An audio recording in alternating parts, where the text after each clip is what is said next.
เนาะอันนี้กิริของเราได้14 วัน กิริของเราได้14 วันเนาะก็จะโตประมาณนี้14 วันนะโตก็จะประมาณนี้เนาะ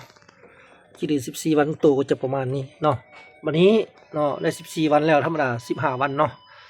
15 วันก็ได้เนาะหลังจากกิริของเขาใหญ่สามีแล้วเขาก็สีได้อนามัยคอกเนาะอนามัยคอกเพราะว่านี่กิริดำๆไปเลยนะแม่นะเขาสีได้อนามัยคอกเนาะอันนี้ก็สภาพก้อนอนามัยเนาะก้อนอนามัยคอก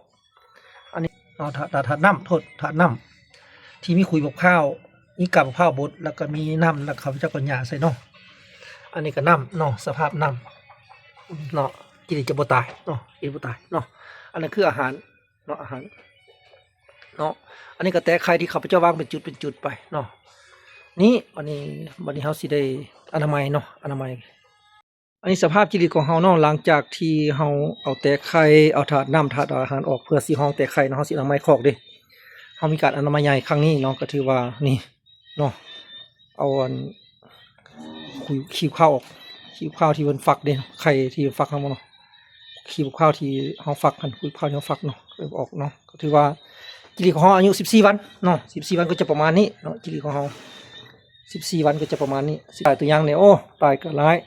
ยังก็หลายเนาะบ่เป็นยังเนาะเป็นธรรมชาติของมัน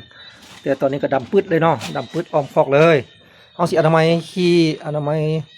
อาหารที่มันกินหมดเนาะอนามัยต่างๆหลักเสียวแต่ไข่ห้องเลยตอนนี้ก็ได้เราก็จะประมาณนี้เนาะจิริของเราเนาะจิริของเราจะประมาณนี้อันนี้ความละเอียดในการทำความสะอาดคอกเนาะการทำความสะอาดคือเขาปัดขี้ปัดหัวอาหารปัดหญ้าปัดต่างๆปัดเศษต่างๆเนาะมาโฮมไว้เป็นกล่องแนวนี้เนาะเป็นโฮมไว้กล่องแนวนี้เพราะว่าจิริของเขามันหลายถ้าหากว่าเขาเอามาโฮมแบบนี้ปุ๊บแล้วเขาเอาแต่ไข่มาวางใส่เนาะแต่ไข่มาวางใส่พอตัวนี้เขาปัดสะอาดเลยดิเขาปัดให้สะอาดแล้วเนาะปัดอนามัยมาโฮมอยู่บนเดียวแล้วเนาะเขาก็เอาแต่ไข่มาวางใส่แบบนี้แต่ไข่มาวางใส่เพื่อเย่าให้จิริขึ้นมาจับกันเนาะเพราะจิริมันสิมาขวางกันที่เวียกของเขาฉะนั้นเขาก็ให้เป็นบอลลี่ให้จิริก่อนเนาะให้จิริขึ้นมาลี่อยู่ในแต่ไข่ของเขานี้มันจะออกจากกองทีอันนี้ไปอยู่ในแต่ไข่แล้วเขาจะเห็นเวียกง่ายเนาะอันนี้ก็คือว่าเป็นวิธีการของเขาเนาะอันนี้ก็เบิ้งไปน้ำแก้ตามนาเวียกไปน้ำเนาะนี่ก็ได้นี่วิธีของเขาเนาะประมาณนี้แหละวันนี้หลังจากที่เขาห้องแบบนี้แล้วเนาะเขาก็ตักเอาขี้ตักเอาเศษต่างๆที่เขากองไว้กินกองไว้นี่เนาะกองไว้นี่เอาขึ้นมาใส่ถาดเป็นแบนแบบนี้งานเป็นแบบนี้เพื่อให้จิริไตออกมาหาแต่ไข่เนาะแล้วเขาก็เสียตัวนั้นออกไปทิ่มเนาะเป็นฝุ่นเอาไปใส่ต้นไม้เนาะก็เอาตักมาใส่นี้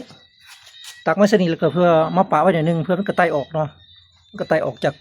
ออกจากถาดแบบนี้กระไตออกเนาะมันก็จะไตออกไปหาแต่ไข่เนาะมันจะไตออกแบบนี้เนาะแล้วเขาก็หลังจากมันไตออกหมดแล้วเด้สั่นเขาก็ไปถอกใส่ต้นไม้เนาะเป็นฝุ่นนี่เป็นฝุ่นต้นไม้เนาะนี่คือเขื่อนเนาะเขาก็เตรียมเนาะมันก็ย่อมมีตัวตายเนาะ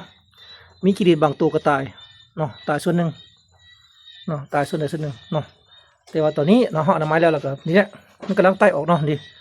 มันกำลังไต่ออกเนาะไต่ออกไปหาแต่ไข่นี่มันกำลังไต่ออกเนาะกำลังไต่ออกไปหาแต่ไข่แบบนี้เนาะอันนี้ก็ถือว่าของเราแบบนี้เนาะ